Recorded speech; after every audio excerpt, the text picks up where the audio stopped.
Spotlight Hub Jumedie Yisudie. See release interview. Na se Eshemumpoa Ubetu.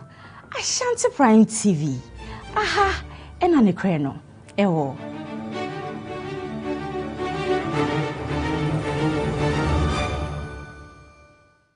Ashanti Prime TV. Ena mtie ni mu no boy. Magi medwa. Ye du ha se tu dia. Na ye nsem akese nko a. Se wo pe nsem no kore etie ana wo pasem papa. I want Ashanti mem. Ghana mem be bia wiase be bia etie dia. Hwe Ashanti Prime TV. Ehone no kore no. Ewo. Me see Ashanti Prime TV. So pe o tie news pa ana wo pe be bia asem a ye ka no. Unkobusu obi na ope no kore wo mu a. Hwe Ashanti Prime TV. No kore no ahanko ana wo.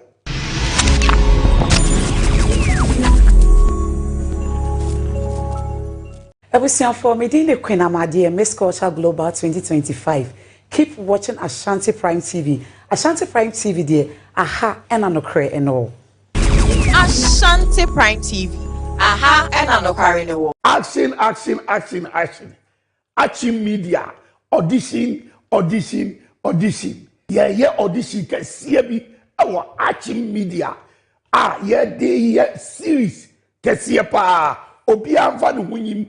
We penyino we akwadao emrante ne maba ni nyina ye hia obi bia Action media ye series kese ade abegu Ashanti TV so obi amfa no hunyim boy mi gina mu bi obi amfa no hunyim frɛ number na ye twa agu ate no me see frɛ number no thank you Oni Solomon Opokunie ye frɛ dwuma ba fie de ye bepe TV a obeka nsem papa a kyerɛ yen no ba mi yehunu no papa ekoso ewo wiase tisi ye TV papa ne tie sempa ewo kroyimu dia ye fanto ba biase Ashanti Prime TV ewa na mehwele de bia entizo fa TV ne to Ashanti Prime TV.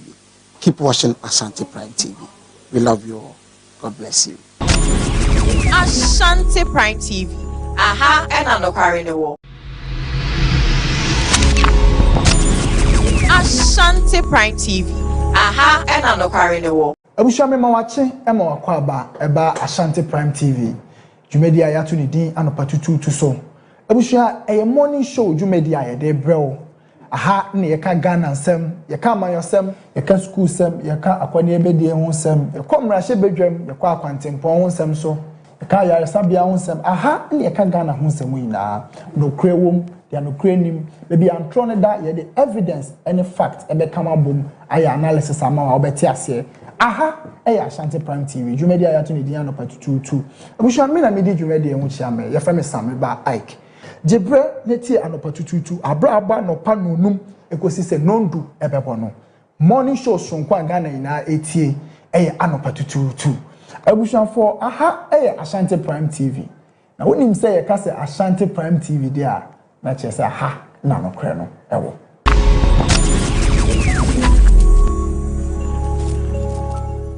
Ashanti Prime TV. Soon small figure in the building. So padlumu nyansa. TV station will share football on a man and one Ashanti Prime TV. Watch, don't sleep, don't be quiet, go and watch. You will feel good. I love you so much. Soon small of it, Ghana of it. Ashanti Prime TV. Aha and anokare ne wo. Yedi nkomo ewo ya fiefiem. Enkwankwan ni ase. Ye dem ene empo yesukum. Saa nkomodie we ne yede ba TV so. Na yaba bedi nkomo. To show way any direction bia a young common na yedi a some anayeka ye ekoso ewa brabum a become politics kakra a become religion kakra a become entertainment kakra any day I can you know was here so we are to me so what talent be a from na yet to me any wedding come near so any account Jumadi ya mi bohu de ruachrewe the pod show a social discussion near ya tackle societal problems, challenges, nipa ewo masitinem.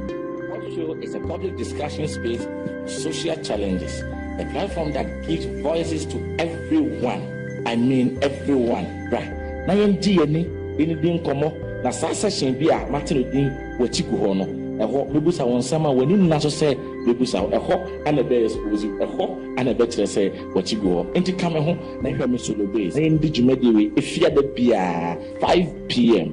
ɛwɔ Ashanti Prime TV. Ashanti Prime TV, aha na nokware no wɔ. Depo show me ne omienu nkɔmɔdi. That's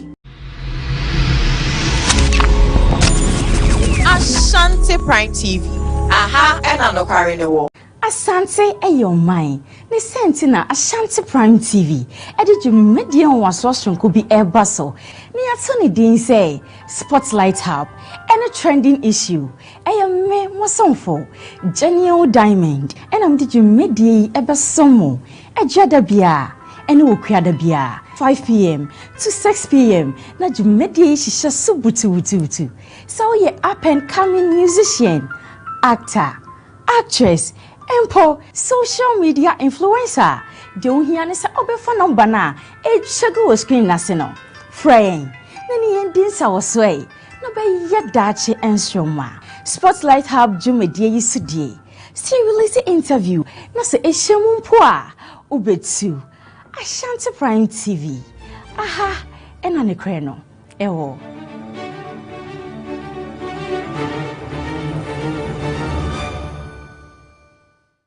Ashanti Prime TV enam tie ni mu no boy magi medwa ye duru ha se tudi a na ye nsem akese nko a se wo pe nsem no kore atie ana wo pa asem papa a wo Ashanti mem Ghana mem be bia wiase be bia atie dia hwe Ashanti Prime TV ho ne no kore no ewo me see Ashanti Prime TV so pe se tie news pa ana wo pe be bia asem a ye ka no unko so bi na pe no kore wo mu a hwe Ashanti Prime TV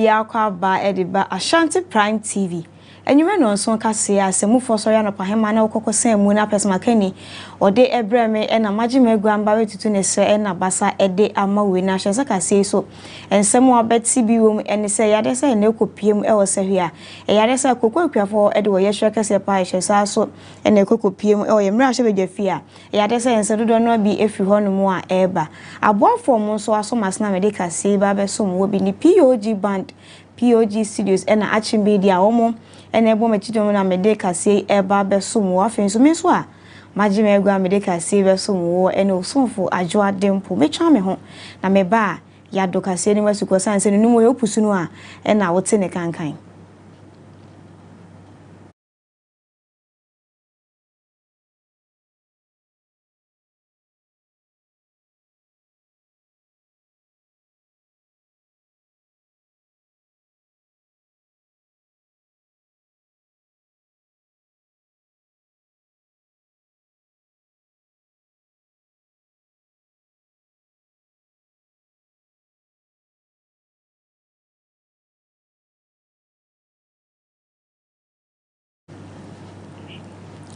awusia Jibrai na afa yenshe kase na sanse ye sha ase dia na yenko sha ase e wo se hwia so se ne be kan nse na yade se koko akuafo omo nsem eba be de dadwa e wo manmani akropan na wo kemi na ebo a aban no atesne no nam so me na ekopiem e wo se hwia so a ekoko akuafo a omo e ho de wo ye cheke se pa hye so a omo che Ghana manpan ni se omo epe omo bo kane no se na ebo ne tie no omo epe no aso omo pe no aso ene yes aban no efe no omo de na omo de ase obeto marketing sanse ndi so we omo atu no e ya ade se omo enti ase ye na omo de wo ye cheke se pa hye so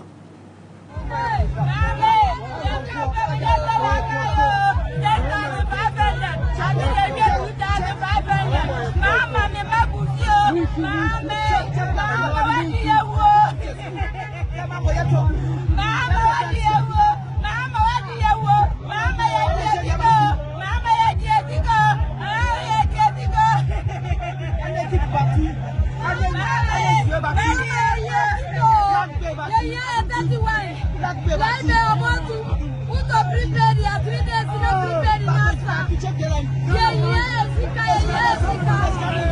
Kokwa kwiafo a omo edu omu juma e wasa hwia so na hu ya na omo do ye chekese ahye so omo stress Ghana man pan Dwendroman Mahama one na ban omo na afi kokko nti so omo ateso no omo fo musika emno nya sade a omo enti ase na e won sem kro no amu na adesa na anu ada Ghana man pan ni kokko pie mu e wo baabi na afi odidi nkomo na o chese kwiafo mon kama kuma ento sense me amite ye bi akwa ni bi kokko no me so mi obi enti se kwiafo won sem bana sanko ya me so mi gina he e yade a na ekoti am no na nam so me kwiafo yi omo so do e chenches no mo ka che Ghana man pan se oboa asem a wo ka no enye no kre do na afi ba pa ya chosansa asem a wo ka no ye hwemu a e yade se wudi atemumpo ani eji sai ya ma ba ti no wa ni se oni ka me pa ye chow se koko no ti su no pa so wo koko ti affect ni enu pa le ye hi lo pa pa ye ba ti pra ye bi ta ba se ni do me ba ku bi pa ya na odi kapu ase na chi agu pra ya du ana odi toto wa ati koko ana wa pa me da wa ha to koko ana wa ti koko wa ana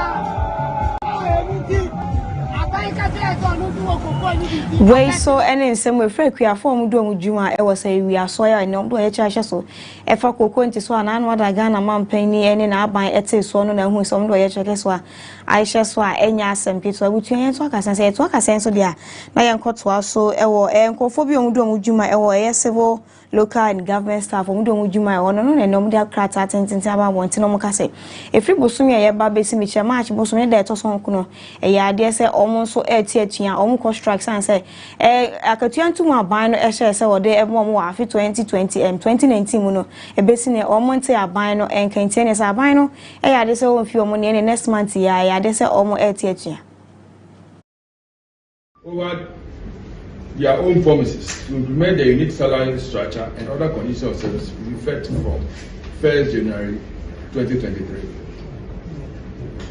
In the light of the above, NEC decided to declare an industrial action to back the demand for better conditions of service for its members. NEC decided further that should the government fail to honor its side of the bargain, the constituents of CROSAC will embark on a nationwide strike with effect from 9th March 2026. Thank you. Of unique salary structure.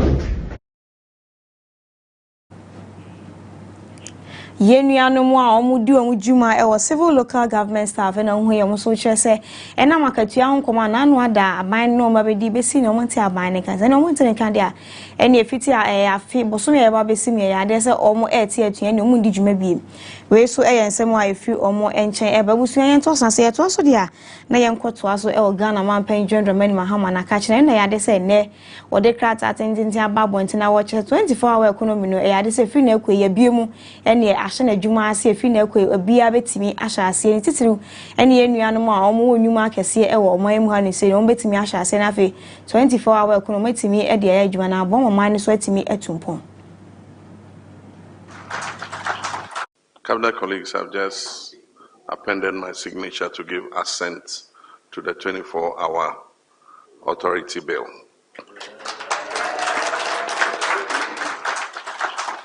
This is a bill Ghanaians have been working for. It was one of our flagship strategies for economic transformation.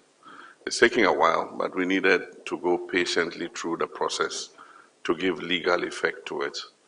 And so from now, we must move from strategy to implementation. The business sector is waiting, Ghanaian investors are waiting, foreign investors are waiting.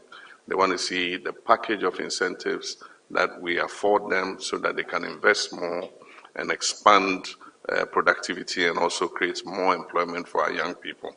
And so it's my pleasure to assent to this bill today. Thank you. And let me congratulate the team that has been working on it. Our comrade Guzitando and his team. We're very grateful. Thank you very much.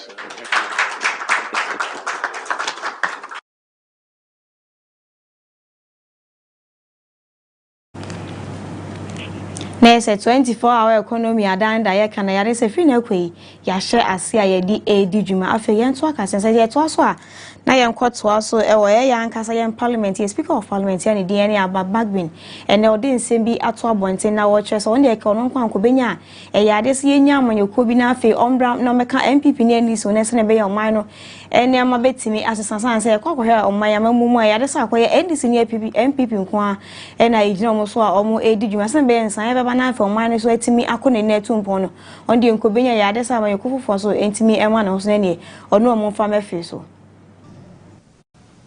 I learned this in 1992 when NDC had their first Congress, and that was at Cape Coast. I was then practicing in Accra here. And the variety, the number of people who met from all over the country really blended us together. The MPP invited me to some of their congresses. I attended, and the same was repeated there. So the other parties. But now, we seem to have two only strong, vibrant, surviving parties. For me, I think we need a third force. We so any same free Honorable Agbamba Biya or no and Speaker of Parliament in chain at the Baya, maybe social media come before so ya de say, and when you could be so intimate and man whose name also know for me fis and so my massay, Yaman yourself no aquaco Jennifer, a year me nubi so ya NDC any MPP so ena omo edi juma afa yen to aka say to so dia na yen koto aso e open din any Mr. Dominic ya ono so e kan a member of Parliament amu a omo hwe yen sika sem so yen na ya de so no so din sem bia betu dwa na afa kasa fa nko won ketenkete a Ghana man penny na manyeko NDC e de ba say e ba e bua na afa oman no atimi atumpo eno aba bonten kasa de bi on bua we omo de be na ya de so omo de ba be na omo de apagya kata se hye ene dwumudie ya omo so ye omo di nsuma se no omo de ba be nye so omo de be bua mabu no atimi anya adwuma di. Has any farmer told you that he has benefited from those things? Has he changed any farmer?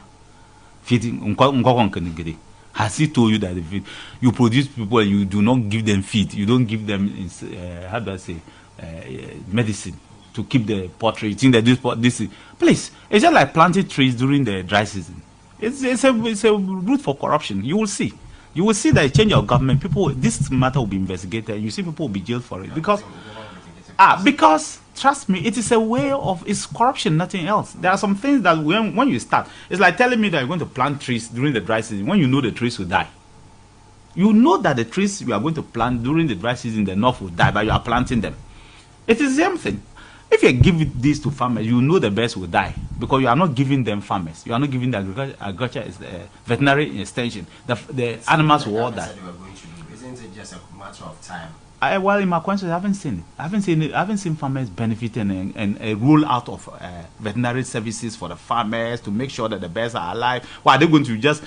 Are going to build the housing for the birds, or they will just leave the birds and they will walking around? Please, let's see. Well, soon in somewhere if you Honorable Dominic in China, but if I'm going to get on somewhere, NDC or more at the bus or whatever one to me, up a year new man some or my when I say it was so there.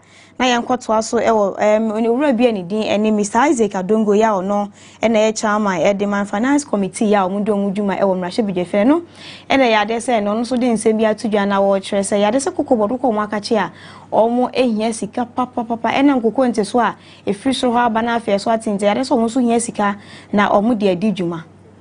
As we speak now, Cocoa Board requires no less than 23 million Ghana cedis to finance its ongoing operations.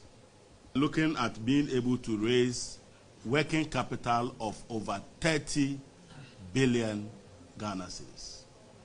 That 30 billion is not to pay the 60 billion they've left. It is just to make sure that Cocoa Board can do lala sulala. 30 billion. So you can now understand. 30 billion.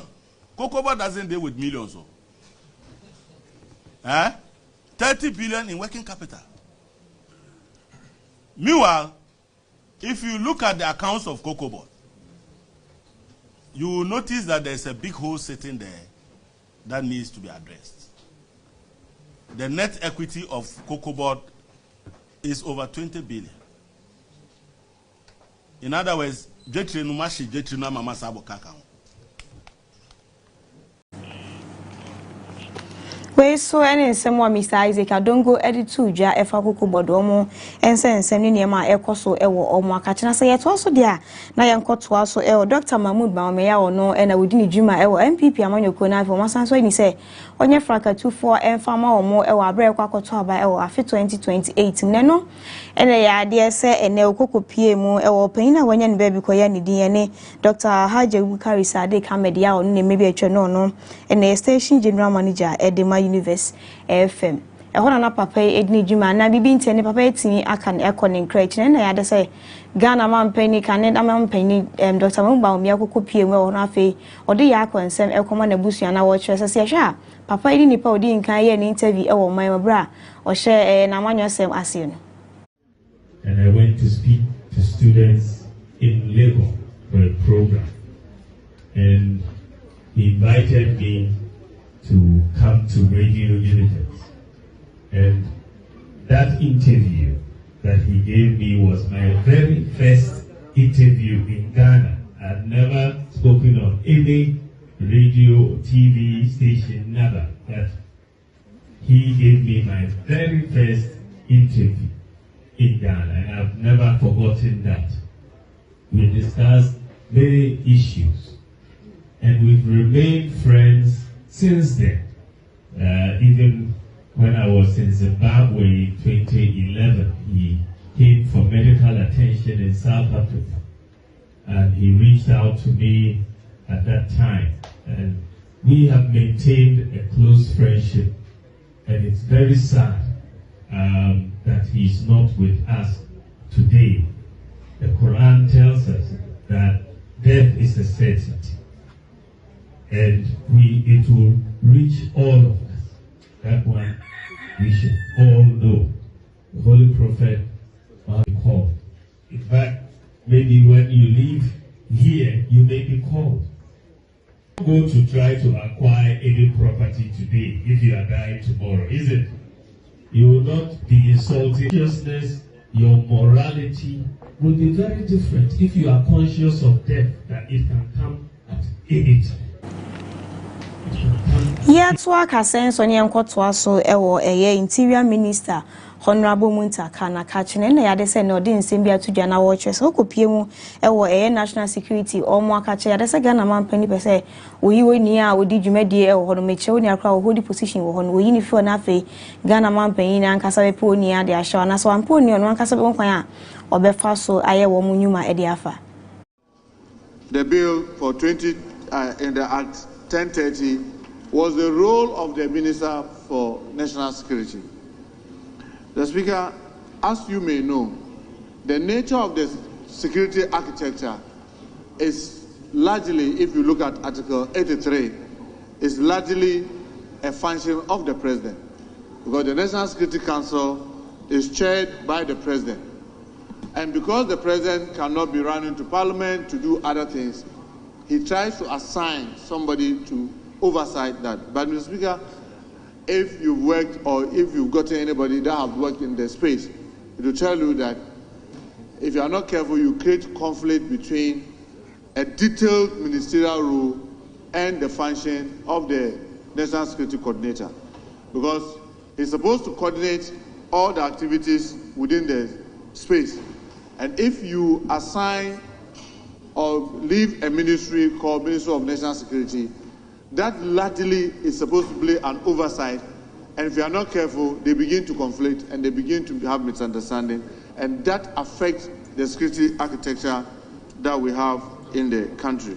So one of the things that we are trying to do is to keep this position as more or less of that of the President, and then he gets one of his ministers to play that oversight without the necessarily fine detailed designation of a Minister for National Security, so that as much as possible you try to avoid the conflict. We so any nsemo Honorable Muntaka editu dwa efa national security omo nse nsemo ekoso na owie no na afi oba betena se na yade se nom kuma na ni Honorable afenyo ma ken se da bi me ne wonya adwen me ne wo nya adwen kwa san se we sie gya mo na se mo pam wo nia no everywhere ya de se tumi na ba be hye Ghana mampani sa na face wo so mo di dwuma e national security ni so no o mo so be sa e ba mo man no ne me ko mu no aye ba sa nti ade se me de me ne me do me ye ne mo enya adwen.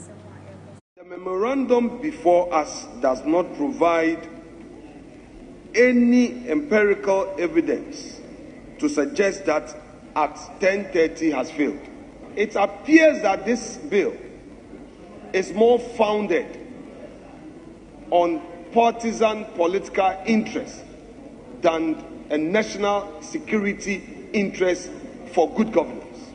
What is being proposed? So much power is being given to the coordinator. It is not clear how his powers are going to be fettered.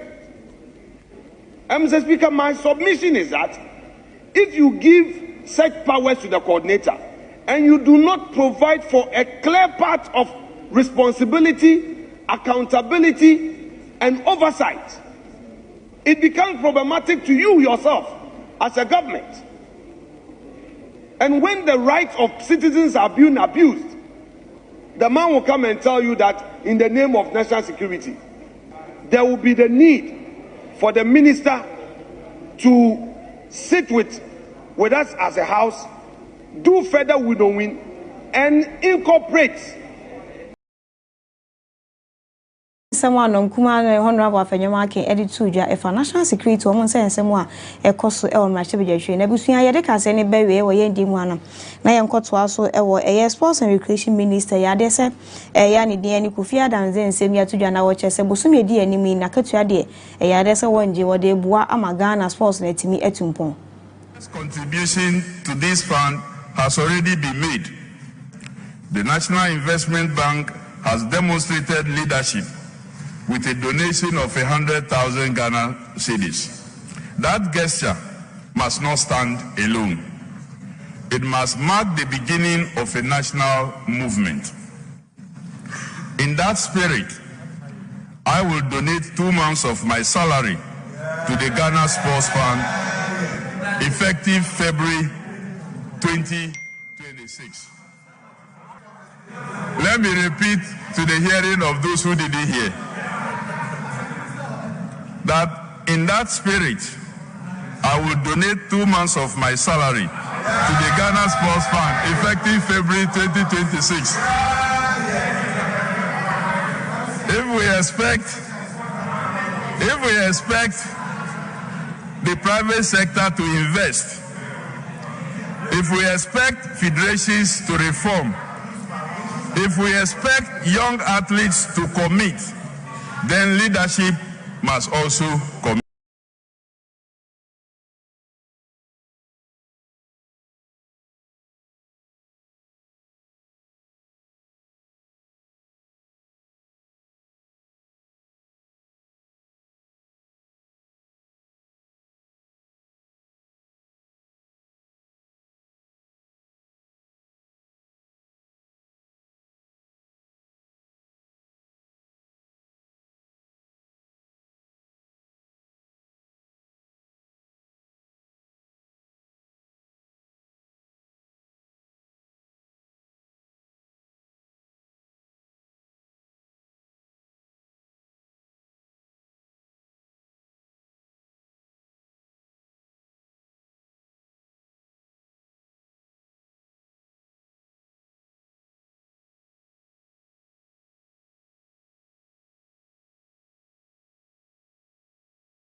Abusia san so jebre na afi yen to akase no so e wa mahodo so nse na asa na be hya ase no yen content and videos we share Facebook na afi yen konko read comment kakra etimi abaho we every sports niesta ho o say enjoying the best news anko adwa dempo niesta yeda was keep on watching na we so every eyeke meba mayor ho o say let's all support President Mahama to build Ghana.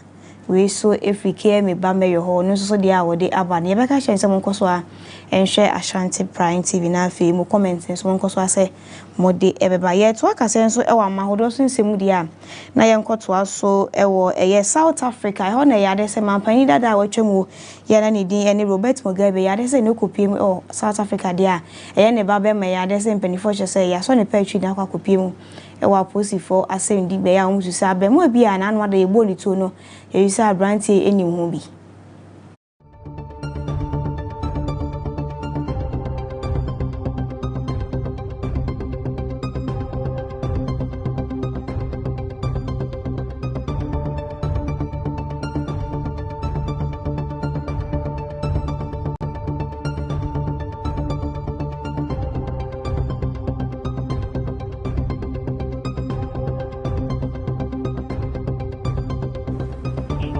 we so any nsemu a etimi akoso e wo South Africa mem say for the any nsanso to aka say so e wo China mem ho na ya de say jakese be etimi ama ne homne so e wo bia ya omudi dwuma ya dwuma omudi no ya de say feja ho ya eja etimi ato ho no so di are ho sempai na bre wo omudi dwuma ho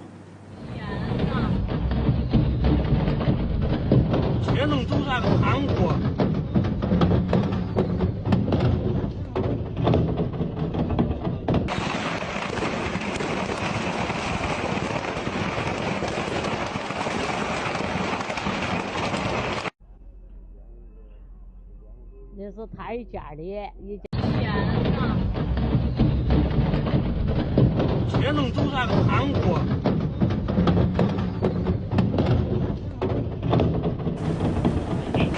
？we so any area ho sem wa etimi asi e wo China me mabusuan ha ena mede kase no nyina ebesi e de ama na e ma rembise kase a mede besun we ensem wa na edi mu akotine ebi ni eyese ya de sese hwi eye wi aso akokwa fom do mudwuma ho e de wo ye hwekese pa hye sa so ena Ghana man pani so aka hye nse ni bi efi ho no ba ni ekeke ka ho ena mede e ba besun afin so aboafo a ombo mechi de ma me de kase ba be som wo ebi ni POG band omudwuma mu die se omo e de band e na edi dwuma ni senti aponto bi e na auto program bi dwuma de bi na udi na hu behia so behia band wa se dia ye number no 0248 40056 ofre ya bejo so na fe ya boa na de nhye gu kwan so dwuma de udi abehia band wa se no etimi SCP e de amount e ba ni si asen so de ya no akwa e de ato ye sanse kuma bi e na ye beji wo sa so e na POG studio so ya de a na ono so e bo mechi dom den de ono so number no 0538982898 ono so dwuma odi so wa ba mo mo a omo ani so ade hunu e wonwom tuo mu enyom tro so wa record nyom na academ na hu se ne ewusi aye no e de afa fire number na afi beka ho nyina a kire ne ambu anu ani so ade hunu e wonwom tuo no etimi SCP e de ama na ni ka so mu ne se omo de na ochuma akoma kudumie no eso no omo de train na ma wo mu a ompese omo record nyom mo tro mo ankasa na afi omo to nyom na etimi aye de ama afofo so etimi etie bi no e ya de se ye number no e de go fire number na afi yambu anu so ani so ade hunu ewo nyuntum no etimi SCP e de amasa so e na achi media e ya de so e bo machidom den ono so dwuma odi se wa ba ma omo mpese omo etwasini se opese ogidi se le we na jeko eni won akeka ho agidi ni o sini twam dia na eno so ye di wodi shinchenchen so na fe so tima bepeki phones ni aboa na so ni so adi hu ni o sini twam se no opese otwasini no etimi akoyie e de ama ofen so ni a otena mfidi na chine ni ochinchim mfidi ne maame eye oni ya ne din ya ne kings de ono na tena mfidi na chi a ochinchim e de maame so ameje ebre na me de kase ebe somwo ene osumfo ajoa dempo mesori na afa dwumade wo bia ye de ato aso e de amana masan ka twesa ha eye Ashanti Prime TV enyiwa fidie ne mfasa anse de ha e na no kre no ewo